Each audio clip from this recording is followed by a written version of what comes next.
A lot of folks ask, what is this 4K? Actually, it's quite simple.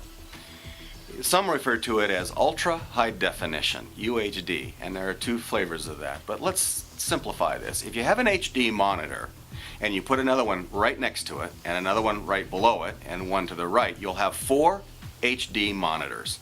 That is, in essence, 4K. Now, the pixel rate from left to right and top to bottom is enormous. 3,860 by 2,160. That is a very large picture. And it does so at 60 frames a second.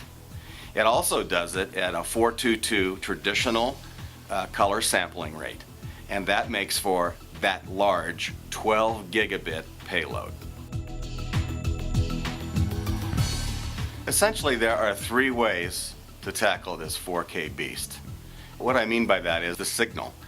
How do we do the signal? In a coaxial environment, you have a couple of choices.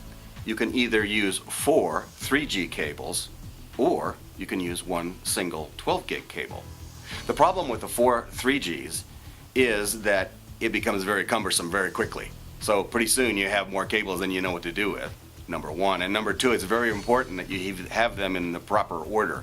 Those of you who remember the days of RGB cabling remembered when you got the blue mixed up with the red and you ended up with really funny looking people.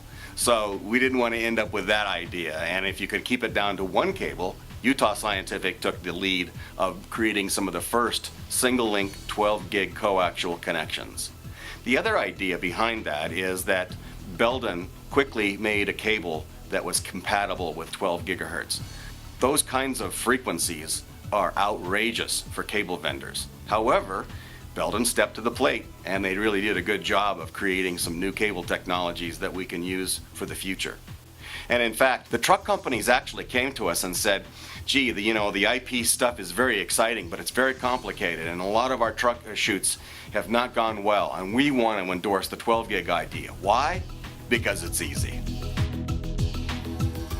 So what are the other ways that we can take this 12 gigabit signal and shrink it down just a little bit smaller? Some would like to get this to fit into 10 gigabits. Why? Because that's an IP topology that will be a very familiar number as time goes its merry way.